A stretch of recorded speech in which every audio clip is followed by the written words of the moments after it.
মহান রব্বুল আলামিন রব্বুল আরশিল কারীম মহান আল্লাহর দরবারে পাক দরবারে অসংখ্য গুণতে শুকরিয়া আদায় করছি যে আমাদেরকে আল্লাহ রব্বুল আলামিন আজকের এই পবিত্র জুমার দিনে পুত পবিত্র হয়ে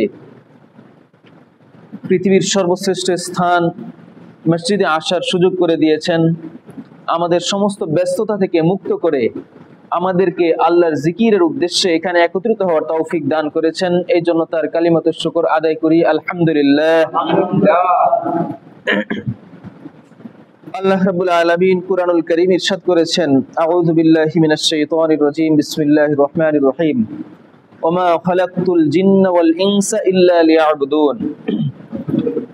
মানুষকে আমি সৃষ্টি করেছি কেবলমাত্র আমার ইবাদতের উদ্দেশ্যে। আর এই একই উদ্দেশ্যে আরেকটা জাতিকে সৃষ্টি করেছি, সেটা হলো জিন। জিন এবং ইনসান এদেরকে শুধু আল্লাহর ইবাদতের জন্য সৃষ্টি করা হয়েছে।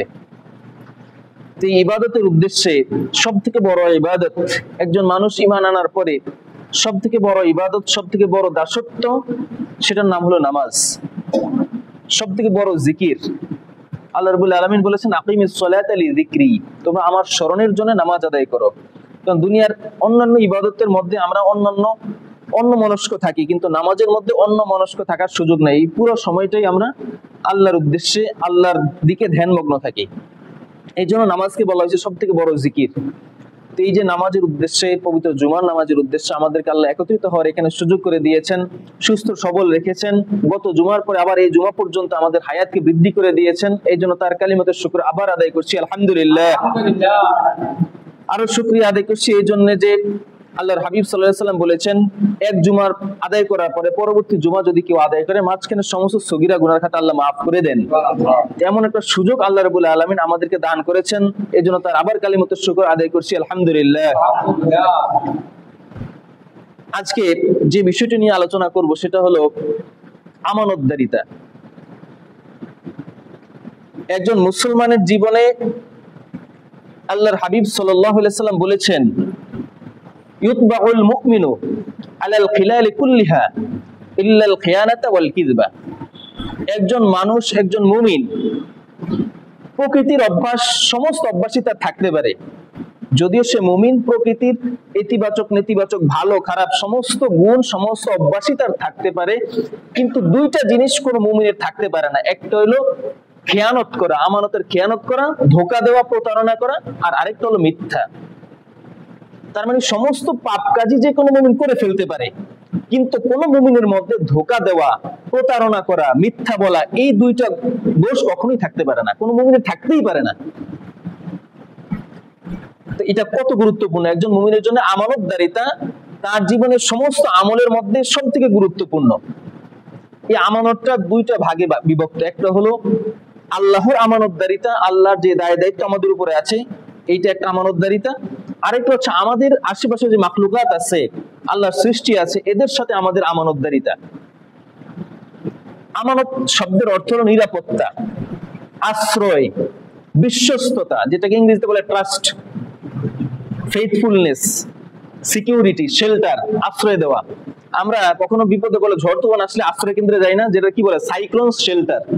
শেল্টার মানে হলো আশ্রয়, সাইক্লোন মানে ঝড়, ঝড়ের আশ্রয় কেন্দ্র। তো এখানে আমরা আশ্রয় নেওয়ার জন্য যাই। এটাকে আরবিতে বলা হয় আমানত, আশ্রয় দেওয়া। কোনো ব্যক্তি, কোনো মুমিনকে আশ্রয় দেওয়া, কোনো মুমিনের নিরাপত্তা দেওয়া, কোনো মুমিনের ধন সম্পদ, তার জানমালের নিরাপত্তা দেওয়া, তার জানমালের আমানতদারিতা রক্ষা করা, এটাকে আরবিতে বলা হয়েছে আমানত। আমার উপর যে দায়িত্ব আছে, অর্পিত হয়েছে আল্লাহর পক্ষ থেকে, এটাকে বলা হয়েছে আমানত। এটাকে রক্ষা করা আমানতদারিতা, বিশ্বস্ততা, বিশ্বস্ততার সাথে আমি কাজ করব, এটাই হলো আমানতদারিতা। আল্লাহর পক্ষ থেকে মানুষের উপর আমানতদারিতা কি? আল্লাহ রাব্বুল আলামিন কুরআনুল কারীম ইরশাদ করেছেন, ইন্না আরাদনাল আমানাতা আলাস সামাওয়াতি ওয়াল আরদি ওয়াল জিবালি ফাআবাইনা আন ইয়াহমিলনাহা ওয়া আশফাকনা মিনহা ফাহামালাহাল ইনসানু ইন্নাহু কানা যালুমান জাহুলা।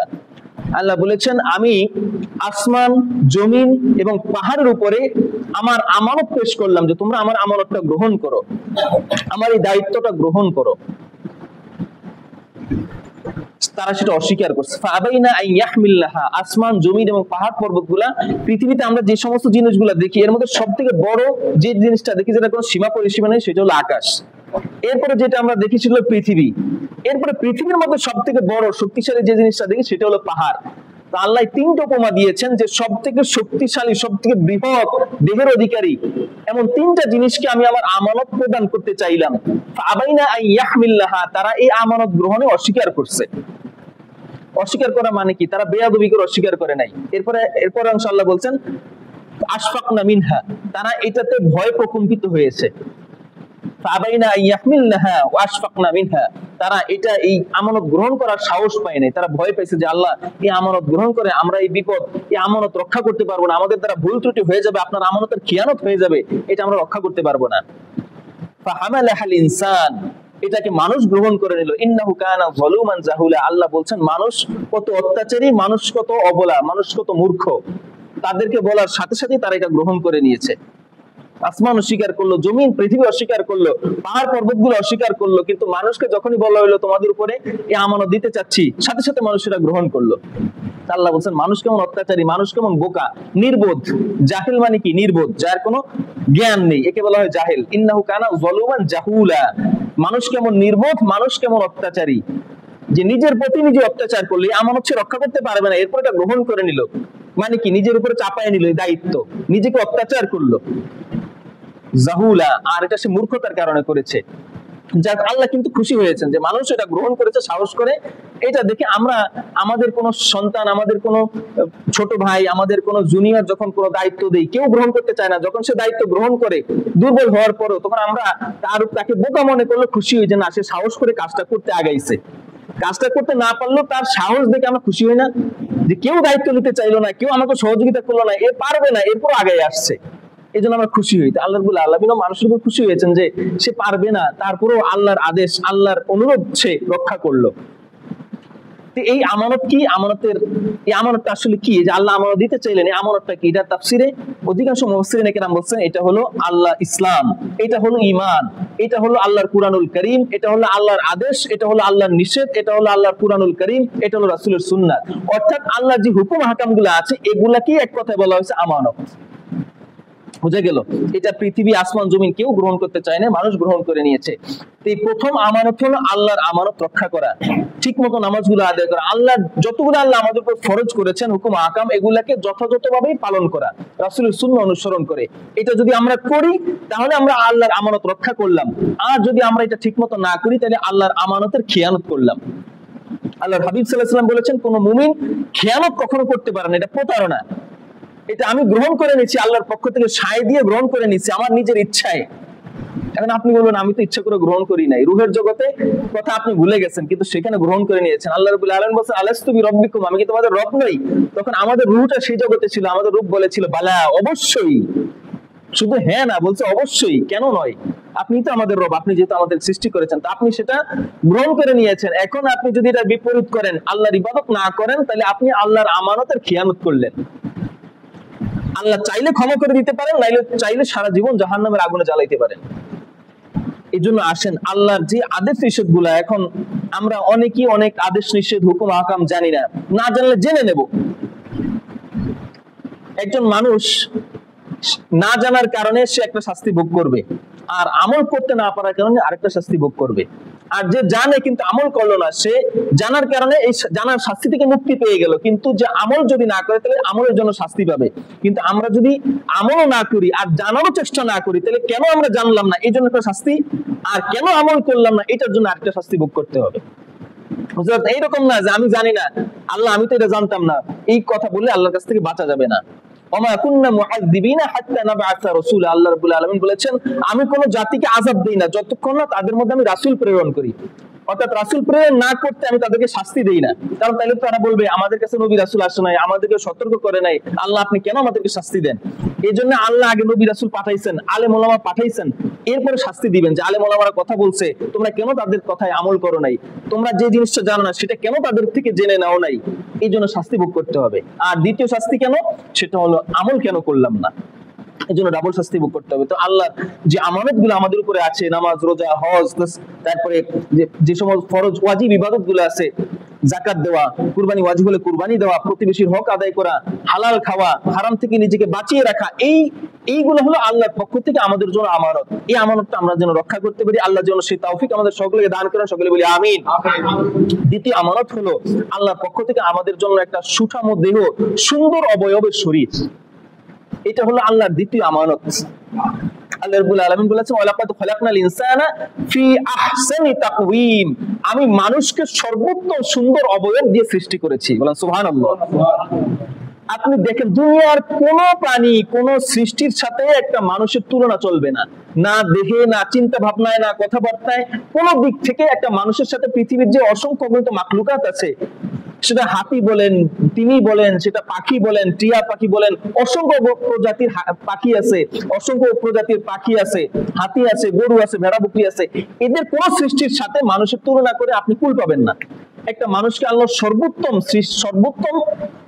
তবিয়ত দিয়ে, সর্বোত্তম চেহারা আকৃতি দিয়ে সৃষ্টি করেছেন। আল্লাহ নিজেই বলেছেন সূরা ৩ এর মধ্যে ওয়ালাকাদ খালাকনা, আমি সৃষ্টি করেছি আল ইনসান, মানুষকে ফি আহসানি তাকওয়িম, সর্বোত্তম সুন্দর অবয়ব দিয়ে। সুবহানাল্লাহ। এটার একটা হক আছে না? আসলে এই যে দেহটা আমার এই দেহের, যদিও বলি আমার দেহ, কিন্তু এই দেহটার আসল মালিক কে? আল্লাহ। আমি কি এই দেহ সৃষ্টি করছি? করি নাই। আমি যদি ঘর করি, এই ঘরের মালিক হলাম আমি, কিন্তু আরেকজনে ঘর করছে, আমি ভাড়া নিছি, ওই ঘরের মালিক কি আমি? কখনোই না। আমি শুধু ওই ঘরটা দেখাশোনা করতে পারবো, ওই ঘরটা ভোগ দখল করতে পারবো, কিন্তু প্রকৃত মালিক তো আমি না। ঠিক একইভাবে আমাদের শরীরটাও, এটার প্রকৃত মালিক কিন্তু আমি না। এই শরীরকে আমি ভোগ করতে পারি, শরীর দিয়ে দুনিয়ার সুখ, শান্তি, ঐশ্বর্য, খানা পিনা, স্বাদ, আহ্লাদ, এগুলো আমি ভোগ করতে পারবো, কিন্তু এটার শরীরের প্রকৃত মালিক আমি না।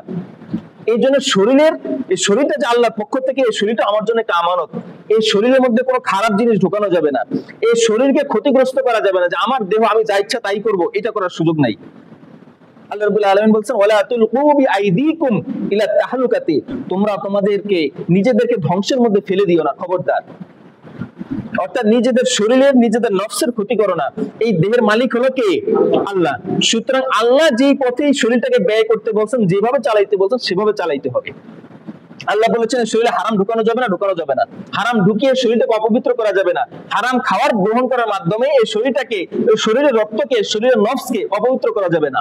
এটা আল্লাহর পক্ষ থেকে আমানত। এটাকে হালাল খাওয়াইতে হবে, হালাল ভাবে চালাইতে হবে, পুরো পবিত্র রাখতে হবে। মিথ্যা বলে মুখটাকে অপবিত্র করা যাবে না, গালিগালাজ করে মুখটাকে অপবিত্র করা যাবে না, হারাম খেয়ে মুখটাকে অপবিত্র করা যাবে না, মিথ্যা বলে এই মুখটাকে অপবিত্র করা যাবে না, চোখ দিয়ে হারাম জিনিস দেখে চোখকে অপবিত্র করা যাবে না, আর হারাম চিন্তা করে, অন্যের ক্ষতির চিন্তা করে নিজের নফসটাকে অপবিত্র করা যাবে না। এগুলা থেকে, সমস্ত পাপ কাজ থেকে নিজেকে, নিজের আত্মাকে, নিজের শরীরকে বাঁচিয়ে রাখাটা হলো শরীরের আমানত। এটাও আল্লাহর পক্ষ থেকে, এটাও আল্লাহর আমানতের একটা অংশ। আর নিজেকে এই যে হত্যা করি, আমরা অনেক সময় আত্মহত্যা করি, আমার জীবন আমি কেড়ে নেব, কার অধিকার আছে? নাউজুবিল্লাহ। এই কথা চিন্তাও করা যাবে না, কারণ এই আমার জীবন আমার বড়। আমরা, আল্লাহ বলেছেন কুল ইন্না সলাতি ওয়া নুসুকি ওয়া মাহইয়ায়া ওয়া মামাতি লিল্লাহি রাব্বিল আলামিন, তোমরা ঘোষণা দাও, তুমি ঘোষণা দাও, ইন্না সলাতি ওয়া নুসুকি, আমার নামাজ, আমার কুরবানি, ওয়া মাহইয়ায়া, আমার জীবন, ওয়া মামাতি, আমার মরণ, লিল্লাহি রাব্বিল আলামিন, সেই সমস্ত জিনিসগুলো কার জন্য? আল্লাহর জন্য। আল্লাহ বলছেন ঘোষণা দিয়ে দাও, তার মানে এই চারটেই আল্লাহর জন্য। আর আল্লাহ আমাদের জন্য ইন্নাল্লাহা ইশতারা মিনাল মুমিনিনা আনফুসাহুম ওয়া আমওয়ালুহুম বিআন্না লাহুমুল জান্নাহ, আল্লাহ মানুষের, মুমিনের ধন সম্পদ আর জীবন কিনে নিয়েছেন জান্নাতের বিনিময়ে, যে আমাদেরকে জান্নাত দিবেন আর আমরা আমাদের জীবনটা আল্লাহকে দিয়ে দেব। তাহলে আমরা যদি আসলে জান্নাত চাই, তাহলে আমাদের জীবন, আমাদের মরণ দুইটাই কে? কার? আল্লাহ। সুতরাং আমি চাইলে আমার শরীরে ক্ষতি করতে পারবো না, আমি চাইলে আমার জীবনকে নষ্ট করতে পারবো না, আমি চাইলেই সিগারেট খেয়ে আমার ফুসফুসটাকে নষ্ট করতে পারবো না, আমি চাইলেই মদ খেয়ে আমার স্টোমাক, আমার পাকস্থলীকে ধ্বংস করে দিতে পারবো না। এটা আল্লাহর আমানত। এটার প্রতি সেবা শুশ্রূষা করা, এটাকে যত্ন করে রাখা। আমরা আমাদের সন্তানকে কত যত্ন করে রাখি, কোনো খারাপ মানুষের সাথে মিশতে দিই না, খারাপ কাজ করতে দিই না, গালিগালাজ করতে দিই না, চুরি করতে দিই না। আমরা খারাপ হলেও আমাদের সন্তানকে সে খারাপ পথে চলতে দেই না, কারণ তাকে আমরা বেশি ভালোবাসি। কিন্তু তার চাইতে তো বেশি ভালোবাসার কথা আমার নিজেকে। আমার নিজেকে কেন আমরা খারাপ কাজে, খারাপ পথে, খারাপ জিনিসের মাধ্যমে আমার নিজের জীবনকে ব্যয় করি? আল্লাহর হাবিব সাল্লাল্লাহু আলাইহি ওয়াসাল্লাম বলেছেন আল কাতিলুল মাকতুলু ফিন্নার, হত্যাকারী এবং হত্যাকৃত দুইজনেই জাহান্নামী।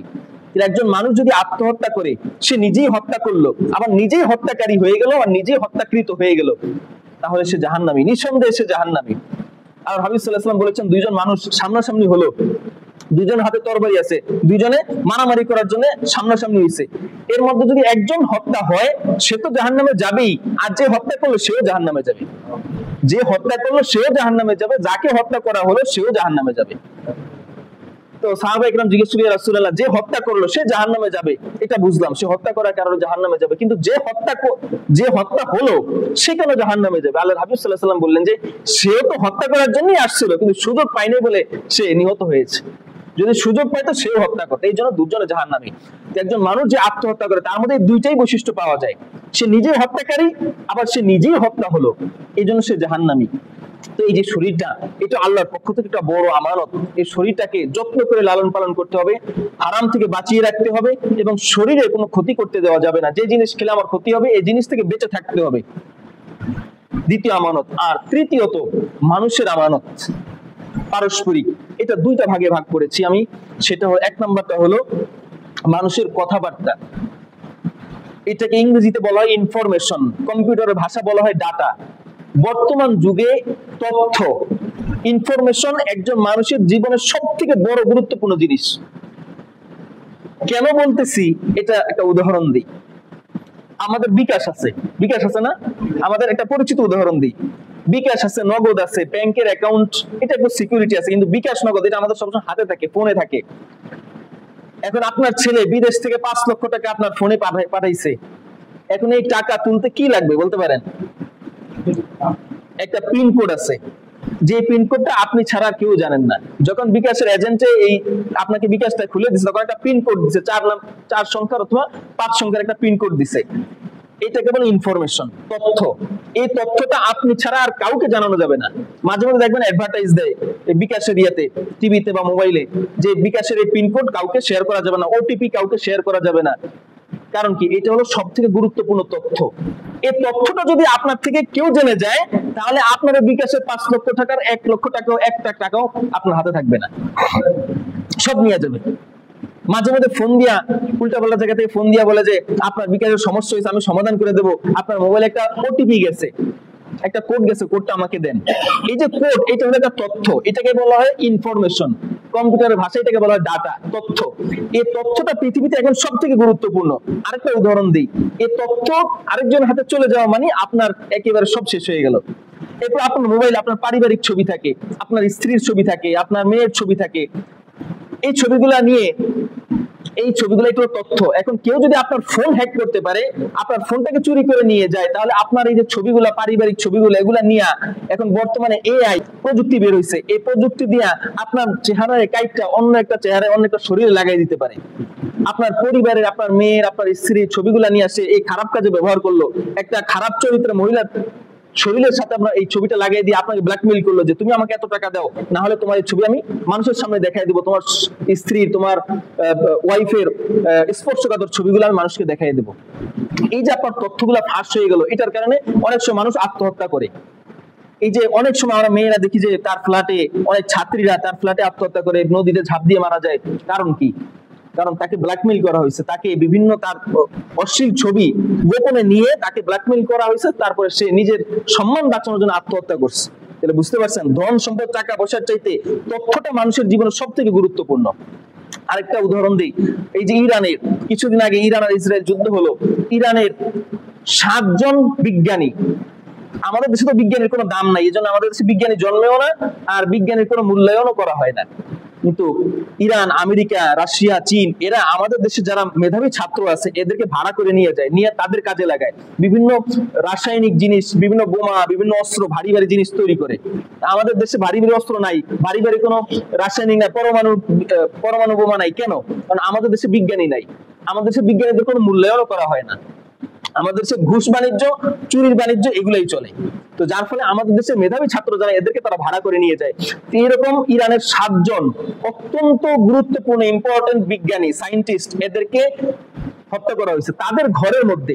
এবং কিভাবে হত্যা করা হয়েছে বলতে পারেন? তাদের ঘরে গিয়া ছুরি দিয়ে মারা হয় নাই, সেই ইসরায়েল 4000 কিলোমিটার দূরে, ইরান থেকে 4000 কিলোমিটার দূরে, সেখান থেকে টার্গেট করে বোম মারা হয়েছে। বোম আইসা ঠিক ওর ঘরের মধ্যে পড়ছে।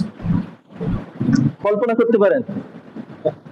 একেবারে আমরা তো এখান থেকে যদি ওই আমার বাসা পর্যন্ত 100-200 মিটারও গুলি করি, এই গুলিও ঠিক মতো লাগবে না, এলোমেলো হয়ে যেতে পারে। কিন্তু 4000 মাইল 4000 কিলোমিটার দূর থেকে ইসরায়েল বোম মারছে, সেই বোমা এসে ঠিক ওই বিজ্ঞানী যেই ঘরের মধ্যে ছিল, যে রুমের মধ্যে ছিল, সেই রুমের মধ্যে আঘাত করছে। এটা কিভাবে সম্ভব হয়েছে বলতে পারেন? ওই বিজ্ঞানী কোথায় আছে এই তথ্যটা তারা গোপনে সংগ্রহ করছে। কিভাবে সংগ্রহ করছে? ওদের একটা গোয়েন্দা সংস্থা আছে মোসাদ। পৃথিবীর সব থেকে, আমাদের দেশে আছে এনএসআই, ন্যাশনাল সিকিউরিটি ইন্টেলিজেন্স, এটা হলো আমাদের জাতীয় গোয়েন্দা সংস্থা। এরা গোপনে খোঁজ খবর নেয়, কে চুরি চামারি করে, কে মানি লন্ডারিং করে, কে ডাকাতি করে, কে কাকে হত্যা করছে, এরা গোপনে গোপনে এগুলা খোঁজ খবর নেয়। হুট করে দেখবেন একদিন আপনার বাসায় এসে উপস্থিত, আপনাকে ধরে নিয়ে গেছে। এলাকার কেউ জানে না যে এই লোকটা সন্ত্রাসী কাজ করে, হুট করে এসে ধরে নিয়ে গেল, তারা জানে, গোপনে খোঁজ খবর রাখে। তো মোসাদ, পৃথিবীর যত ইন্টেলিজেন্স আছে, এই গোয়েন্দা সংস্থা আছে, এর মধ্যে সব থেকে শক্তিধর গোয়েন্দা সংস্থা হলো ইসরায়েলের মোসাদ। এরা গোপনে, এদের একজন মহিলা, কল্পনা করতে পারবেন না এদের একজন গোয়েন্দা যে কি পরিমাণ পরিশ্রম করে, আপনি কল্পনাই করতে পারবেন না। আপনার ঘরের মধ্যে ঢুকে যাবে, আপনি কল্পনাই করতে পারবেন না যে এই লোকটা একটা এজেন্ট, পাগল রাস্তা দিয়ে হাঁটতেছে, এও একটা সরকারি এজেন্ট, এও একটা গোয়েন্দা, আপনি চিনতেও পারবেন না। তো ওই মহিলার বাড়ি হচ্ছে সম্ভবত রাশিয়াতে। এই মহিলা ইরানে গেছে, ইরানে গিয়া ইসলাম ধর্ম গ্রহণ করছে।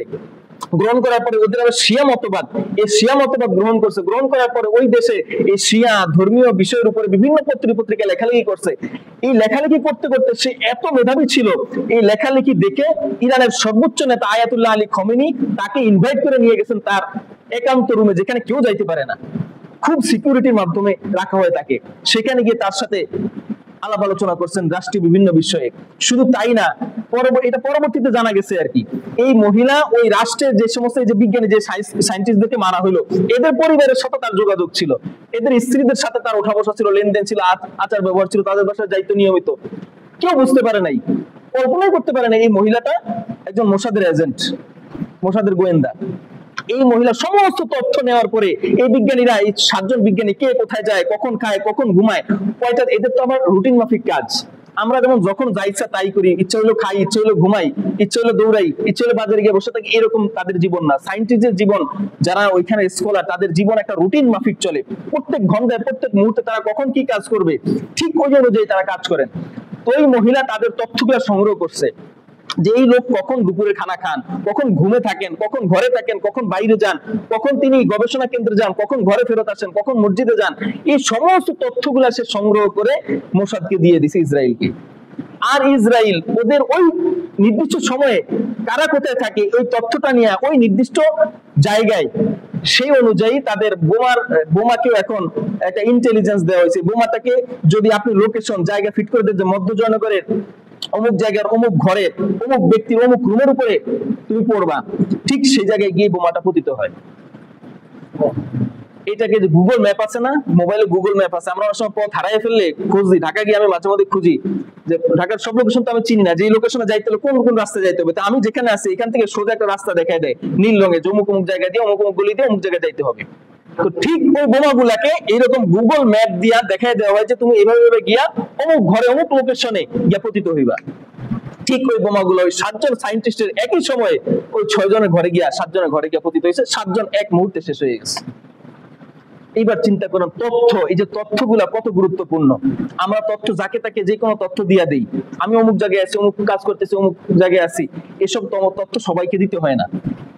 দিলে কে আপনার শত্রু, কে আপনার মিত্র, কে আপনার কাছের মানুষ, এটা বোঝা যায় না।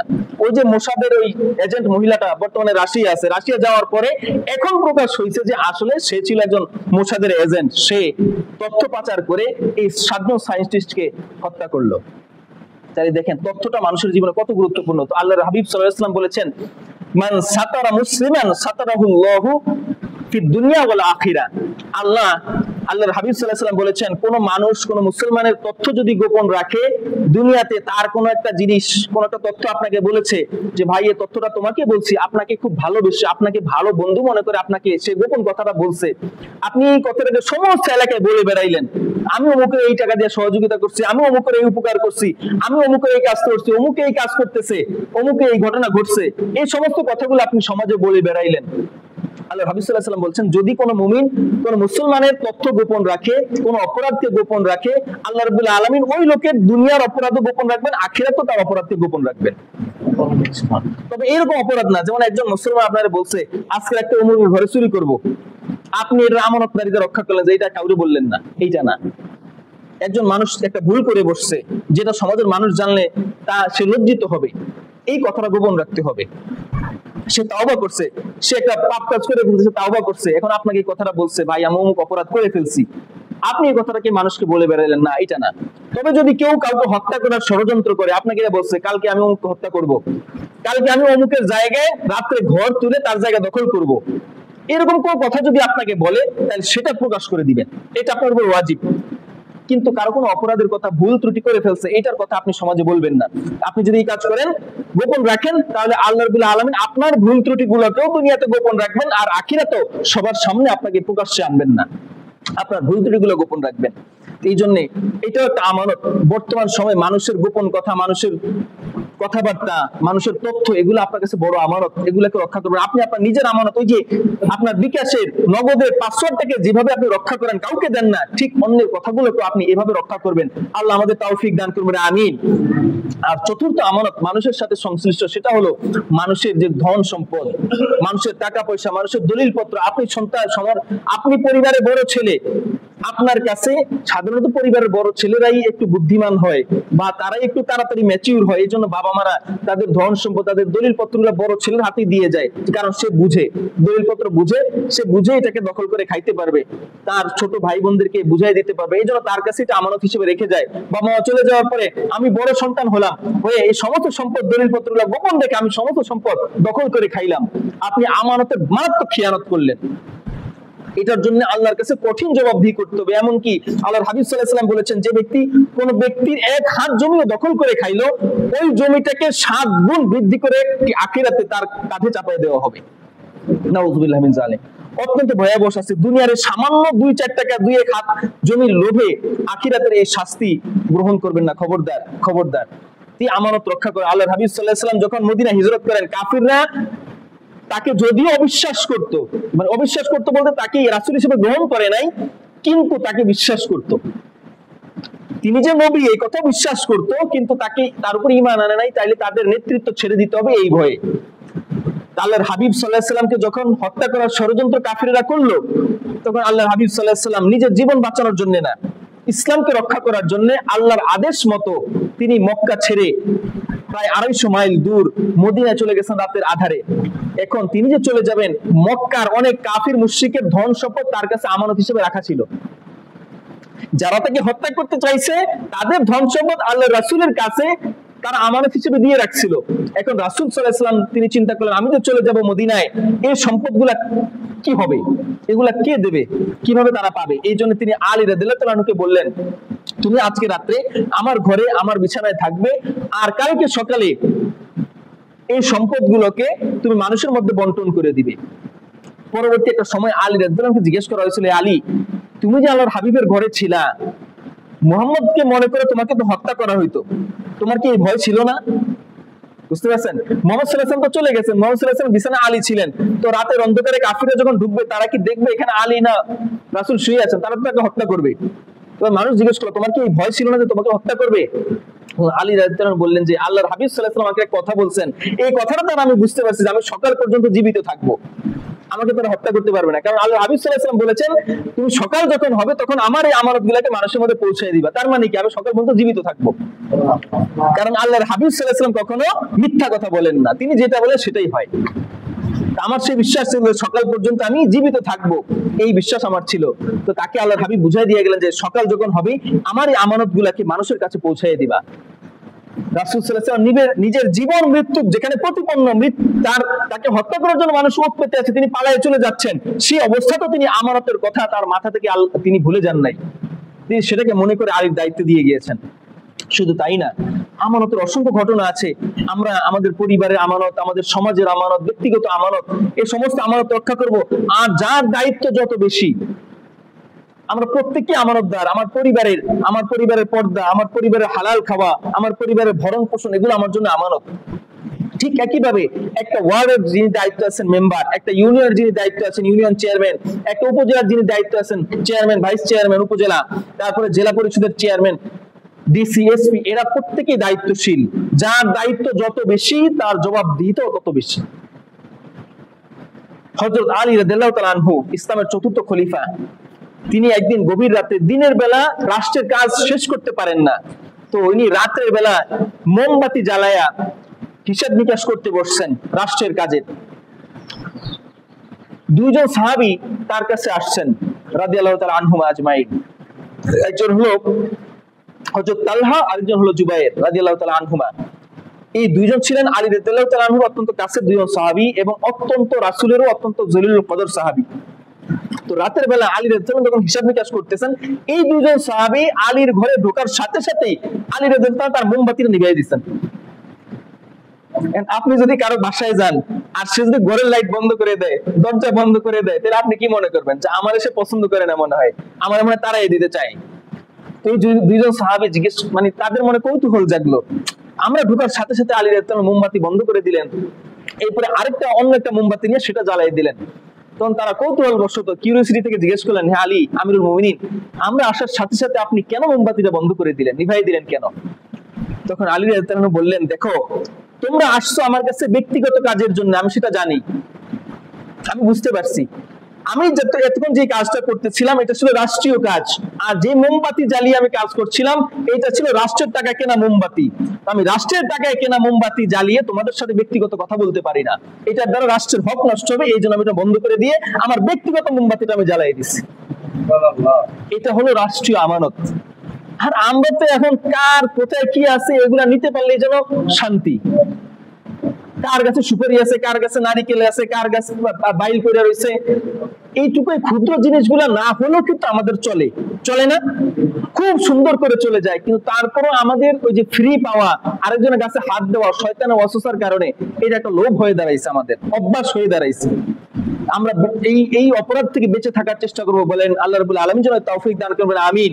আরেকটা উদাহরণ দেই, হযরত ওমর রাদিয়াল্লাহু তাআলা, হযরত আব্দুল্লাহ ইবনে ওমর ইবনে আব্দুল আজিজ, যাকে ইসলামের পঞ্চম খলিফা বলা হয়।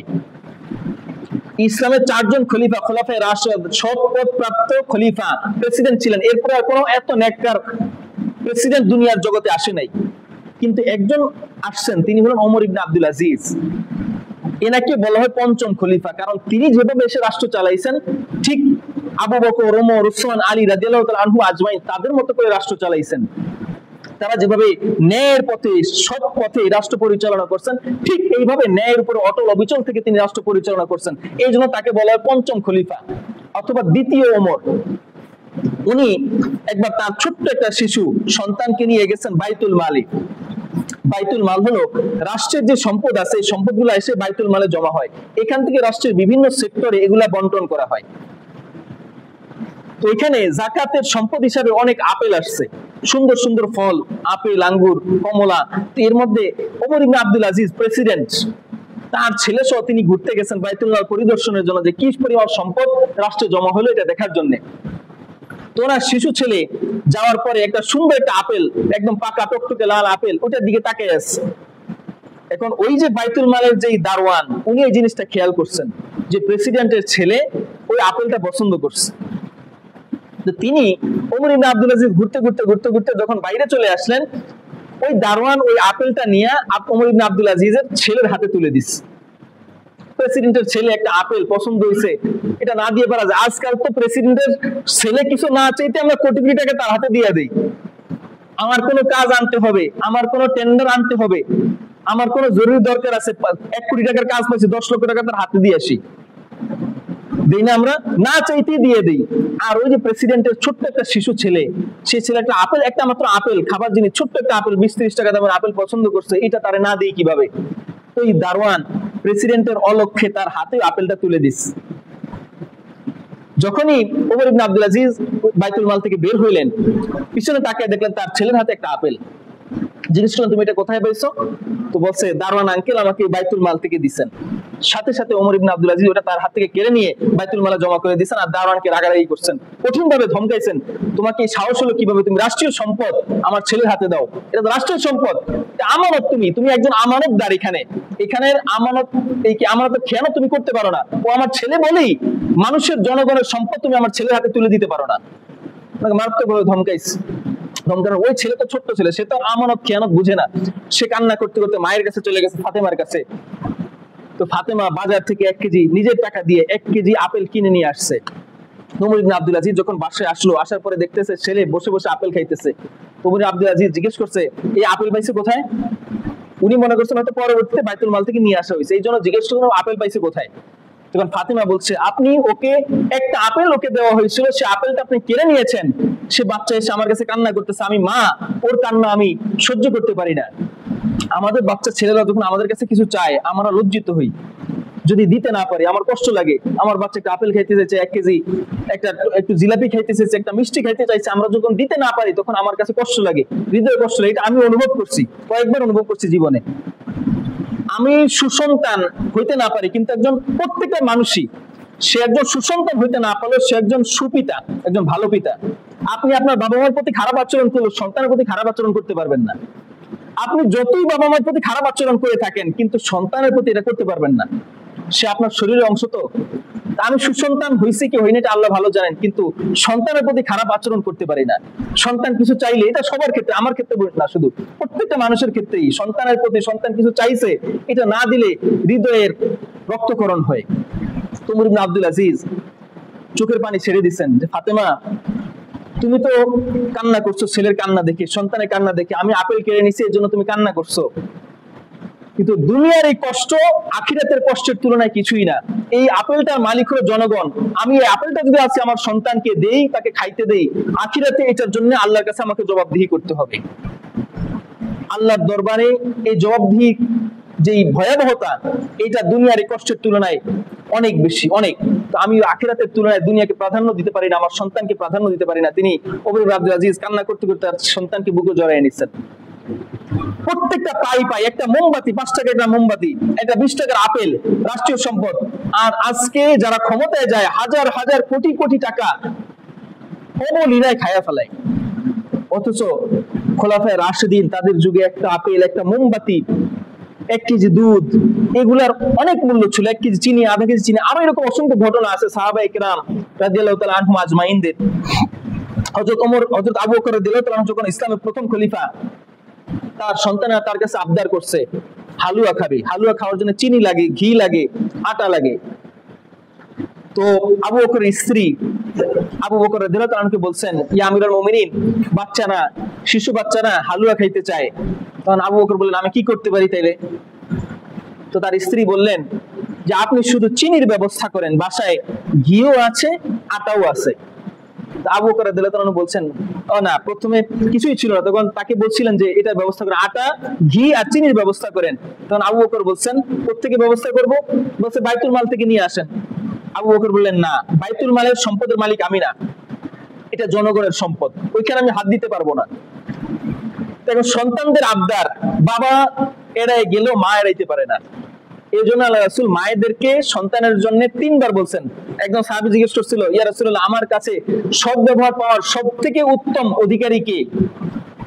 তো আল্লাহ রাসূল বলেন তোমার মা। আবার জিজ্ঞেস করেন এরপরে কে? তারপরে বলেন তোমার মা। আবার জিজ্ঞেস করেন এরপরে কে? তারপরে বলেন তোমার মা। এরপরে বলছেন তোমার বাবা। তো মা তাদের আবদার ছেড়ে দিতে পারেন নাই। তিনি আবু বকরকে বললেন আমিরুল মুমিনিন, চিনির ব্যবস্থা হয়েছে, চিনির ব্যবস্থা হয়ে গেছে, আপনি শুধু আটা বা ঘিয়ের ব্যবস্থা করেন। আবু বকর বললেন চিনি পাইছো কোথায়? তখন বললে যে প্রত্যেক মাসে প্রতিদিন যে চিনি আমাদের জন্য বরাদ্দ থাকে বাইতুল মাল থেকে, সরকারি কোষাগার থেকে, এখান থেকে আমি একটু একটু করে চিনি জমাইছি। তো আবু বকর বললেন দেখি নিয়ে আসো কতটুকু চিনি জমছে। নিয়ে আসার পর আবু বকর দেখলেন যে মোটামুটি ভালো একটা পরিমাণ চিনি জমছে। এখন তিনি মনে মনে চিন্তা করলেন যে এই চিনি ছাড়াও যেহেতু আমার সংসার চলে যায়, কারণ এই চিনিটা এত প্রতিদিনই আসছিল, এর মধ্যে থেকে এই চিনিটা অতিরিক্ত হিসাবে রয়ে গেছে, এই চিনিটা তো সংসারে খরচ হয় নাই, তার মানে এই চিনিটা অতিরিক্ত। তিনি সাথে সাথে বাইতুল মালের দারোয়ানকে খবর দিলেন, দারোয়ান খবর দিয়ে চিনিটা তারে দিয়ে দিচ্ছেন। যে এই চিনিটা আমার সংসারে অপ্রয়োজনীয়, এটা আমার সংসারে প্রয়োজন হয় না, আজ থেকে এখানে যেই পরিমাণ চিনি আছে প্রত্যেক মাসে এই পরিমাণ চিনি আমার সংসারে কম পাঠাইবা, এই চিনি ছাড়াও আমার সংসার চলে যায়। এর আগের একটা ঘটনা হলো কি, একটু সময় নিতেছি, আবু বকর রাদিয়াল্লাহু আনহু ছিলেন কাপড়ের ব্যবসায়ী। ইসলামের প্রথম খলিফা আবু বকর ছিলেন কিসের ব্যবসায়ী? কাপড়ের ব্যবসায়ী। তো তিনি যেদিন রাসূলের ইন্তেকালের পরের দিন ইসলামের খলিফা হিসেবে রাষ্ট্রের দায়িত্ব নিলেন, প্রেসিডেন্ট হইলেন, সেদিন সকালবেলা তিনি কাপড়ের গাঁটটি কাঁধে নিয়ে বাজারে রওনা করছেন বিক্রি করার জন্য। প্রেসিডেন্ট যেদিন হইলেন তারপরের দিনের ঘটনা, হঠাৎ করে তার সামনে এসে দুইজন সাহাবী দাঁড়াইছে। এর মধ্যে একজন ছিলেন ওমর রাদিয়াল্লাহু আনহু। তারা দাঁড়াইতেই হঠাৎ করে আবু বকর থমকে গেছেন।